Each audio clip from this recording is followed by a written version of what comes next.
에베소서 1장은 전반부인 4절에서 14절까지는 신령한 복에 대해서 바울 사도께서 하나님을 찬양하는 부분입니다. 성부와 성자와 성령의 역할에 대하여 찬양하는 바울의 찬양이죠. 그리고 오늘 읽은 본문부터 끝절까지는 후반부로서 바로 사도 바울이 에베소 교인들을 위해서 한 기도문입니다. 에베소서 1장은 바울의 찬양과 기도로 두 부분으로 구성이 되어 있습니다. 바울은 골로새 교인들을 위해서도 골로새서 1장에서 아주 길게 교인들을 위해 기도하고 있습니다. 다른 바울 서신에서도 항상 기도하는 이유와 기도의 내용을 기록하고 있습니다. 기도의 이유가 다양하게 있지만 모든 서신서에 공통적인 이유가 있는데 그것이 바로 오늘 에베소서 1장 15절에 그 공통적인 요소들이 있습니다. 바울 사도가 기도하는 이유 중에 중요한 공통적인 요소는 오늘 15절에 있는 말씀처럼 이로 말미암아 주 예수 안에서 너희 믿음과 모든 성도를 향한 사랑을 나도 듣고, 두 가지 키워드가 나오죠. 바로 믿음과 사랑입니다. 믿음은 당연히 예수님 안에서의 믿음이겠죠. 그런데 여기서 말하는 사랑은 어떠한 사랑을 말하고 있습니까? 아이들이나 가족에 대한 사랑을 말하는 것이 아니죠. 오늘 본문 말씀 1장 15절에 보면, 그리고 골로새서 1장 4절에 보면 동일한 구절이 있는데 모든 성도를 향한 사랑이라고 이야기하고 있습니다. 바울 사도는 이 에베소 교인들과 골로새서 교인들이 자기 자신과 자기 교회 안에 있는 성도들 혹은 자기 가족을 사랑하는 그 사랑의 마음을 듣고 기도하는 것이 아니라 그들이 뭐예요? 이 땅에 있는 모든 성도를 향한 그들의 사랑을 듣고 감격해서 감사해서 바울은 기도하고 있습니다. 바울은 성도들이 이렇게 모든 성도들을 사랑하기 때문에 그에 대한 응답으로 그들을 위해 기도하고 있는 것입니다. 그렇다면 과연 오늘날 나 자신은 어떠합니까? 과연 우리 자신을 바라볼 때에 이 사도 바울의 기도의 대상이 되고 있습니까? 우리가 정말 이 바울 사도의 기도의 대상이 되는 교회이며 또 커뮤니티, 공동체인가 아니면 우리 자신인가 우리 가정인가를 살펴보지 않을 수 없습니다.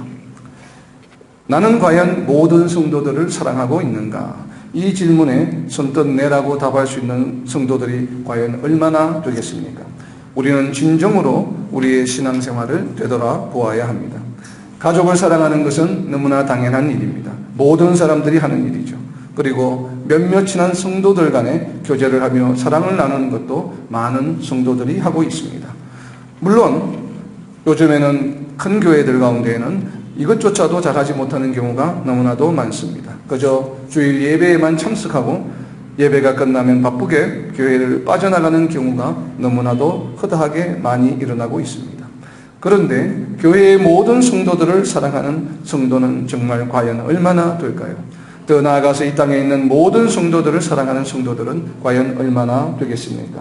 이웃 교회에 있는 성도들을 사랑하기보다는 오히려 시기하고 질투하며 껄끄러워하고 있지는 않습니까?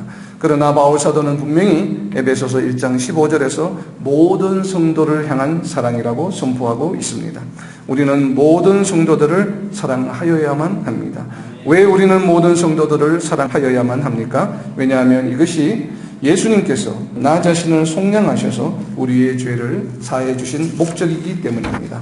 에베소서 1장 10절에 보면 그 목적이 어떤 목적인지 설명하고 있습니다. 에베소서 1장 10절에 보면 우리로 하여금 그리스도 안에서 통일되게 하기 위함이라고 말씀하고 있습니다. 그리스도 안에서 통일되는 사람들은 우리 가족만이 아니라 우리 교회의 성도만이 아니라 이 땅에 있는 모든 크리스천들, 예수 그리스도 안에 있는 모든 성도들이 그리스도 안에서 통일되게 하시겠다고 하는 것이 바로 예수님께서 자신을 낮추셔서 이 땅에 오셔서 십자가의 고난의 길을 걸어가신 목적이라고 하는 것을 우리는 잊어서는 안 됩니다. 이 예수님의 귀한 사역을 우리 자신에게만, 우리 가족에게만, 같은 교회 다니는 성도들에게만 적용해서는 안 됩니다. 만약에 그렇게 한다면 이는 예수님의 그 십자가의 사역을 폄하하는, 우리가 평가절하하는 큰 죄를 저지른다는 것을 우리는 잊어서는 안 되겠습니다. 오늘 본문 말씀에 있는 모든 성도들을 사랑하라라고 하는 이 사랑은 어떤 사랑인가 하면 우리가 이제 상식적으로 알고 있는 헬라어에는 네 가지의 사랑에 관한 단어가 있죠. 에로스적인 남녀 간의 사랑과, 그리고 부모가 자식을 사랑하는 스토르게라고 하는 사랑이 있고, 그리고 친구들 간에 사랑하는 우정과 같은 필리아라고 하는 사랑이 있습니다. 그러나 오늘 이 본문 말씀에 있는 사랑이라고 하는 헬라어 원어는 에로스도 아니요, 스토르게도 아니요, 친구 간의 사랑인 필리아도 아닌 하나님께서 우리를 사랑하시는 바로 아가페라는 단어를 사용하고 있습니다. 성도들을 사랑하라고 하는 것은 어떤 사랑을 의미합니까? 하나님께서 우리를 사랑하신 것 같이 이 땅에 있는 모든 크리스찬들을, 성도들을 사랑하라라고 하는 것입니다. 우리 교회에 있는 성도들뿐만 아니라 우리 이웃 교회에 있는 임마누엘 교회에 있는 성도들, 우리 조국 대한민국에 있는 성도들, 그리고 이 인도 땅에 있는 모든 교회의 성도들과 북한에 있는 성도들과 다른 대륙에 있는 모든 이 땅에 있는 교회의 성도들을 어떻게 사랑하라고요? 하나님이 우리를 사랑하신 것 같이 아가페적으로 사랑하라라고 하는 것이 바로 바울 사도가 우리에게 주시는 중요한 메시지입니다. 우리는 어떻게 성도들을 사랑할 수 있습니까? 하루아침에 이렇게 모든 성도들을 사랑하는 것은 결코 쉬운 일이 아닙니다. 먼저는 가족들을 사랑하고 또 나아가서 교회 성도들을 사랑함으로 인해서 우리가 이러한 사랑의 훈련을 통해서 이웃교회 그리고 이 땅에 있는 모든 성도들을 사랑할 수 있게 되리라고 믿습니다. 바울 사도는 바로 이러한 사랑을 위해서 기도하고 있는 것입니다. 바울 사도의 이 기도 15절부터 23절까지 있는 이 기도의 중요한 특징을 보면 물론 단순히 에베소서뿐만 아니라 골로새서나 다른 서신서에 나타나는 바울 사도의 기도에는 두 가지 중요한 특징이 있습니다. 그 첫 번째 특징은 1장 16절에 있습니다. 1장 16절에 보시면 내가 기도할 때에 기억하며 너희로 말미암아 감사하기를. 바울 사도의 기도의 첫 번째 문장은 뭡니까? 성도들로 인해서 어떻게 해요? 감사한다라고 하는 것입니다. 바울 사도 기도의 중요한 특징 중에 첫 번째는 바로 감사하는 기도입니다. 여기에서의 감사라고 하는 헬라어 단어는 유하레스테이오라고 하는 단어인데 사람들 간에 어떤 감사하는 그런 표현에 잘 사용되지 않고 KJV 기준으로 신약 성경에 약 39번이 사용되는데 39번 사용되는 그 용례를 쭉 보다 보면 전부 하나님에 대한 감사예요. 하나님께 감사하는데 거의 한 90%가 어떤 부분에 대한 감사할 때 이 단어를 쓰고 있냐면 축사할 때입니다. 그러니까 오병이어에서 물고기와 떡을 가지고 하나님께 예수님이 축사하실 때 하나님께 감사를 돌릴 때 이 단어를 사용하고 있습니다. 우리가 하나님께 축사함으로 감사한다는 것을 우리가 조금 다르게 생각하면 하나님께서 바울 사도에게 또 교회에 주신 성도들로 인해서 감사하는 것이죠. 우리가 하나님께 감사한다고 하는 것은 어떤 영적 의미를 가지고 있을까요? 레위기 7장 15절에 보면 하나님께 감사한다라고 하는 것을 잘 설명해 놓고 있습니다. 레위기 7장은 하나님께 드리는 그 각종 제사에 대한 설명 가운데 특별히 화목제에 대한 설명을 하고 있는 파트입니다. 7장 15절에 보면 너희가 하나님께 감사할 일이 있을 때 드리는 제사가 무슨 제사인가 하면 바로 화목제예요. 화목제. 그래서 이 화목제라고 번역되어 있는 단어를 보면 영어로는 fellowship이라고 되어 있습니다. 하나님과의 뭐예요? fellowship을 위한 제사를 화목제라고 부르고 이것을 하나님께 감사할 제목이 있을 때 드리는 제사다라고 하나님께서는 모세에게 설명해 주셨습니다. 하나님께 감사한다고 하는 것은 무엇을 위함이에요? 하나님과 나와의 fellowship을 위한 것이에요. 우리가 왜 하나님께 감사해야 됩니까? 바로 하나님과 나와의 교제, 펠로우십을 위해서 우리는 하나님께 감사해야 되는 것입니다. 우리가 이렇게 하나님께 감사의 표현을 할 때 비로소 하나님과의 참된 교제가 이루어지는 것입니다. 이것은 무엇을 의미하느냐 하면 하나님과의 교제가 쌍방향이 되는 것이에요. 우리의 신앙생활은 너무나 일방적으로 하나님께서 우리에게 무언가를 해주시기만을 원하는 경향이 많습니다. 많은 성도들이 하나님께 다가갈 때 하나님과 나와의 관계는 어떤 관계인가 보면 내가 무언가 필요할 때 찾아가시는 분, 내가 필요한 것을 그냥 채워주시는 분, 이렇게만 생각하는 경우가 너무나도 많습니다. 그러나 하나님과 우리와의 관계는 이렇게 일방적인 방향이 아니라 하나님으로부터 우리에게 주시는 은혜와 하나님으로부터 우리에게 주시는 복도 있고 보살핌도 있고 하나님께서 우리에게 베풀어 주시는 많은 것들이 있지만 그것은 하나님으로부터 우리에게로 향하시는 방향이고 우리로부터 하나님께 향하는 방향은 주신 모든 것에 항상 감사함으로 하나님께 찬양과 영광을 돌려드릴 때에 하나님과 우리의 교제, 이 펠로우십은 진정한 양방향이 되는 것입니다. 우리가 감사함으로 하나님께 이렇게 찬양과 영광을 돌리는 것이 왜 중요할까요? 우리가 감사한다라고 하는 것은 무엇이에요? 하나님께서 우리에게 베풀어 주신 무언가에 대해서 감사하는 것이죠. 그러면 그 일어난 무언가의 그 일이 누가 해주신 것이라는 것이에요? 하나님께서 해주셨다고 하는 신앙 고백이에요. 그것을 감사하지 않으면 어떻게 돼요? 내가 한 것이 되어버립니다. 내가 있기 때문에 감사할 이유가 없는 거예요. 감사할 그 대상이 없는 거예요. 그러다 보니까 감사하지 않게 되죠. 물론 우리가 때로는 잊어버리고 감사하지 못할 때가 있어요. 그러나 하나님께서는 우리가 하나님께서 무언가를 베풀어 주셨을 때 우리가 즉시로 감사하지 않을 때 어떻게 여기시냐 하면 우리가 교만하다고 느끼십니다. 아, 쥐가 알아서 잘해서 되는 것이구나 라고 생각한다라고 여기신다는 것이죠. 그래서 우리는 어떻게 해야 돼요? 적극적으로 입을 열어서 하나님께 감사를 표해야 합니다. 이것은 잠언 3장 6절에서 말하고 있죠. 지혜자는 잠언 3장 6절에서 너희는 모든 것에서 하나님을 인정하라라고 하는 다른 표현입니다. 바로 acknowledge 하라, in everything. 모든 것에서 하나님을 인정하라고 하는 것은 하나님께서 베풀어 주신 모든 일에 즉각 하나님께서 해 주셨음을 인정하고 감사하라는 것이지요.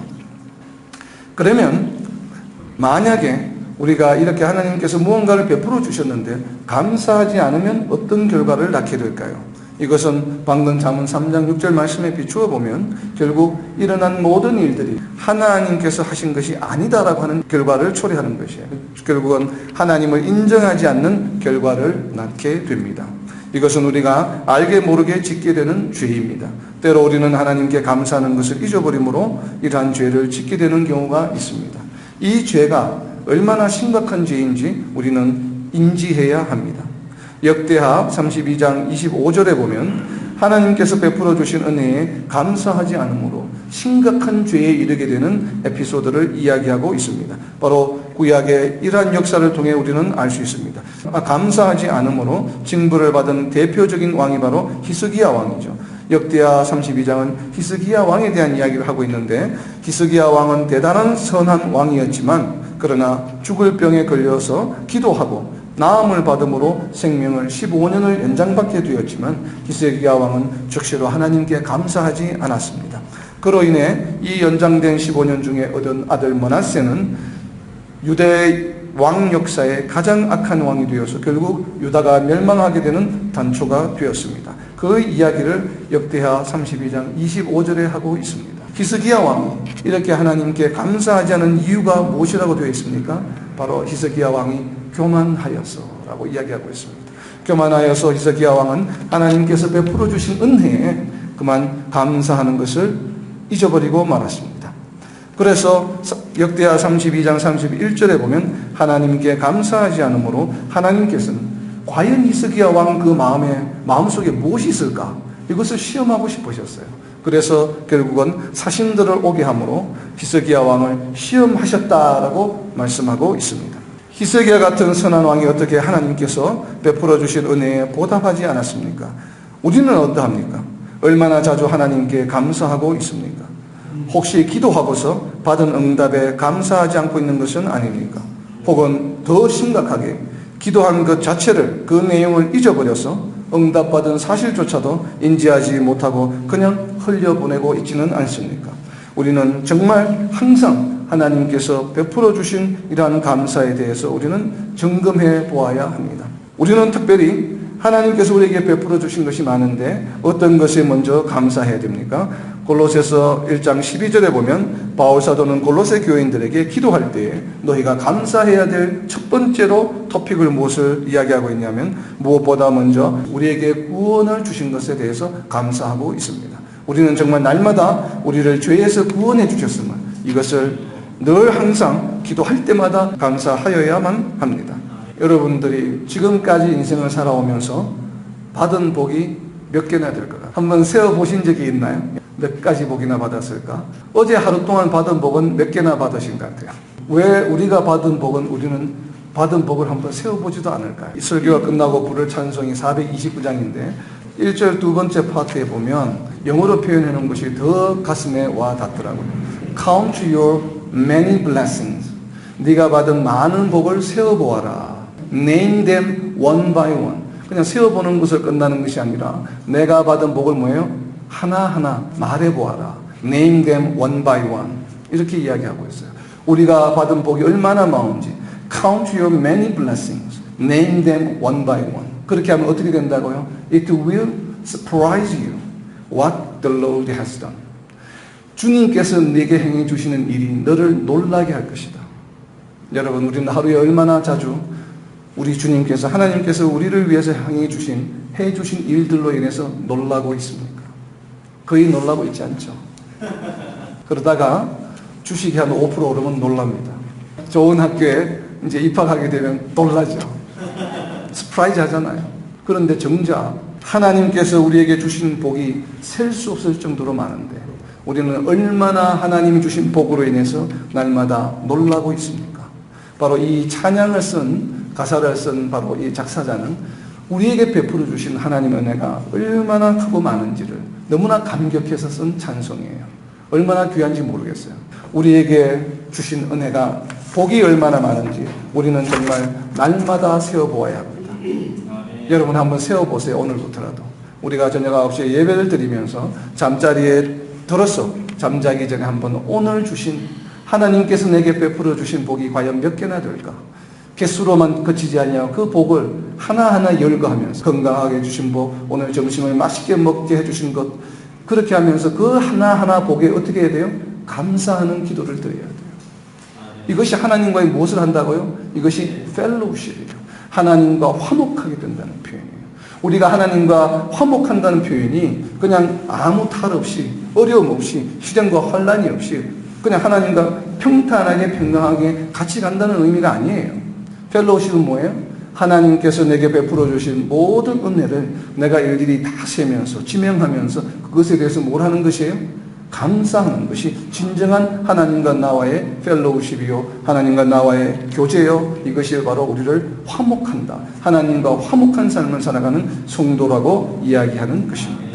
자, 그러면 이제 두 번째 문제는 조금 더 어려운 부분이에요. 골로새서 1장 11절에 보면 바울 사도가 골로새 교인들을 위해서 기도하는데 주신 복에 대해서만 감사하는 것이 아니고 시련과 환난에도 감사합니다. 자, 이제 우리가 날마다 주신 복이 얼마나 세어보는 것도 쉽지 않은데 우리에게 날마다 닥치는 우리의 삶 가운데 만나게 되는 시련과 환난에도 감사해야 된다고 바울 사도는 이 골로새 교인들을 위해서 기도하고 있어요.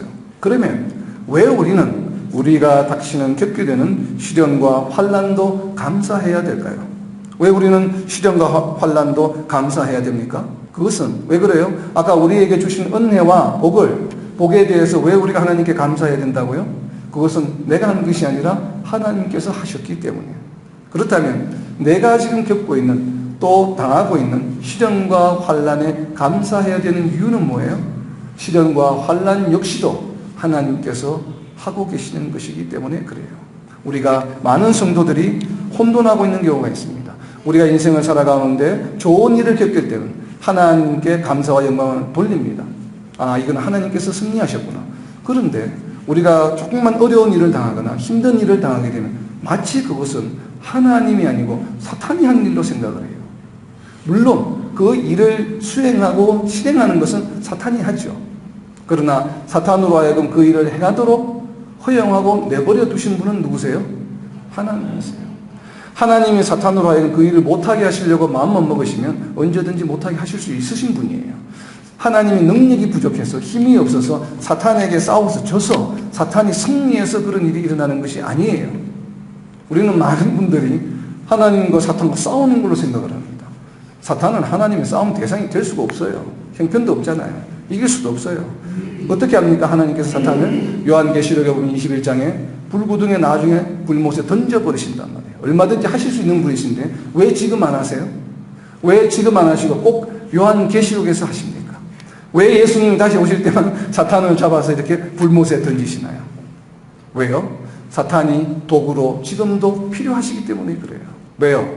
우리를 때로는 채찍질할 때가 있거든요. 그래서 우리에게 닥치는 환난과 어려움과 여러 가지로 어제, 오늘, 혹시 내일 우리가 겪게 될 어떤 어려운 일이 닥친다면 우리는 어떻게 해야 돼요? 화를 내고 좌절하기보다는, 낭망하기보다는, 하나님을 원망하기보다는 어떻게 해야 됩니까? 가장 먼저 하나님께 감사해야 됩니다. 왜 그렇습니까? 바울 사도는 이것을 상세하게 왜 그런지 그 이유를 로마서 5장 3절과 4절에 걸쳐서 설명하고 있습니다. 로마서 5장 3절과 4절에 보면 환난은 인내를, 인내는 연단을, 연단은 소망을 이루는 줄 알라. 우리에게 환난을 주시는 이유가 뭐예요? 우리의 인내를 위해서. 우리의 인내가 왜 필요합니까? 연단을 위해서. 연단의 영어 성경을 보면 캐릭터라고 되어 있습니다. 캐릭터는 뭐예요? 우리의 품성이죠. 우리의 품성, 하나님의 백성으로서의 올바른 품성을 만들어 주기 위해서 인내가 필요하고, 그 인내를 위해서 뭐예요? 환난이 필요하기 때문에 하나님께서는 우리에게 시련과 환난을 때로는 허락하여 주시는 것입니다. 이러한 연단을 통해서 우리에게 궁극적으로 주시는 것은 뭐예요? 바로 소망이에요. 이 소망은 무엇에 관한 소망이에요? 영생과 구원에 대한 소망이죠. 예수님이 다시 오실 때에 우리가 하나님 앞에 흠이 없고 거룩하게 설 수 있다고 하는 소망을 이루시기 위함이에요. 우리가 이것을 알면서도, 그러나 이것을 알면서도 참 시련과 환난에 대해서는 감사하는 것은 참으로 쉽지가 않습니다. 그래서 바울 사도는 우리가 시련과 환난 가운데 어떻게 하나님께 감사할 수 있는지를 골로새서 1장 11절에서 우리에게 설명하고 있습니다. 이러한 시련과 환난 가운데 하나님께 드리는 감사는 우리의 의진한 노력이나 우리의 인격으로 할 수 있는 것이 아니라고 선언하고 있습니다. 이러한 감사는 어떻게 할 수 있습니까? 바로 하나님의 능력으로 할 수 있다. 즉 하나님께 드려지는 감사는 바로 능력이에요. 이것은 하나님께서 우리에게 주시는 은사 중에 하나입니다. 그러면 우리는 어떻게 합니까?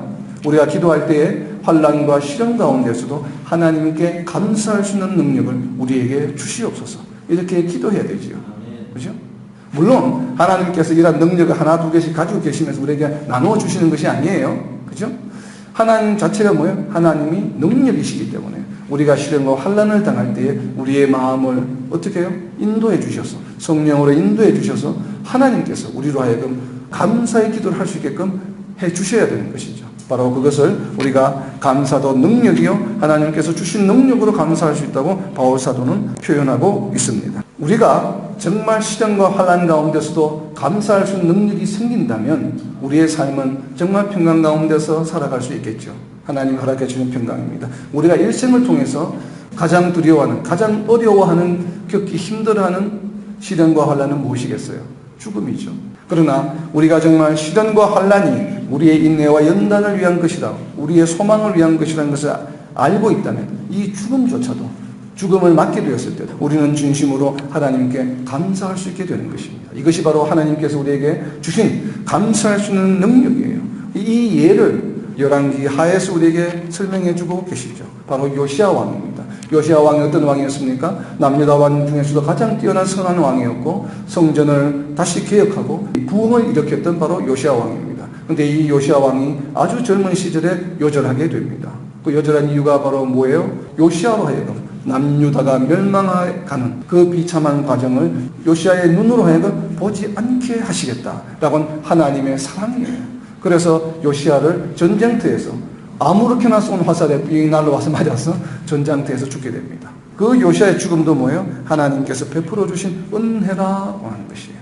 그러니까 우리가 일생을 통해서 정말 어렵고 힘든 일을 당했을 때, 정말 몹쓸병으로 죽음에 처하게 되었을 때 우리는 감사할 수 있어야 하는 것입니다. 왜요? 그 가운데 하나님께서 내게 베풀어 주시는 은혜가 있기 때문에. 우리가 때로는 직장에서 어려움을 겪고, 혹은 잘 운영되던 회사가 이렇게 부도가 난다든지 이러한 일을 당할 때도 우리는 어떻게 해야 돼요? 하나님께 감사할 수 있어야 돼요. 감사의 제목을 우리는 찾을 수 있어야만 합니다. 그러나 이렇게 할 수 있는 것은 우리의 지혜나 우리의 의지나 노력으로 할 수 없는 것이죠. 어떻게 해야 돼요?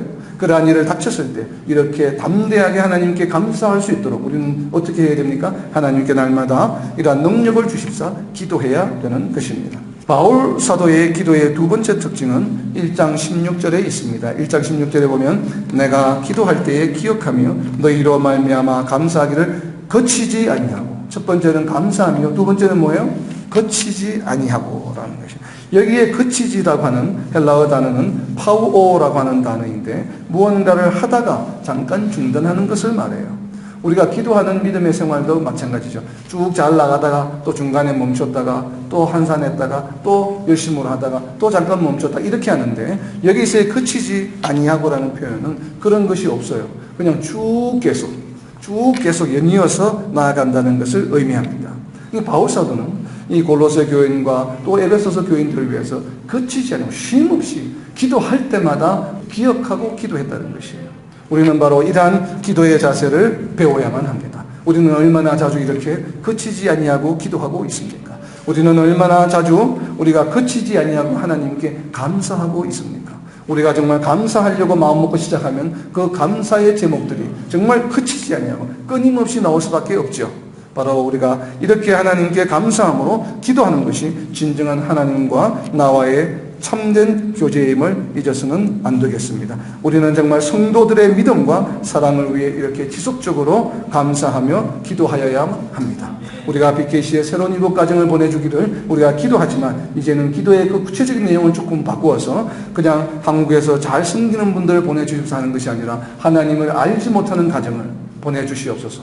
이게 하나님 중심의 기도예요. 다른 교회에 나가시는 분이 우리 교회에 오는 것, 한국 교회에서 잘 나가시는 분들이 우리 교회에 오는 것이 무슨 하나님께 의미가 있겠어요? 그건 철저하게 우리 중심적이죠. 우리 예배당 안에 내 주변에 더 많은 가정이 있음으로 해서 하나님께 영광이 되는 것이 아니고 내가 위로를 받죠. 내가 기쁨이 되죠. 내게 즐거움이 되죠. 하나님께 기쁨과 즐거움이 되는 것은 아니죠. 왜요?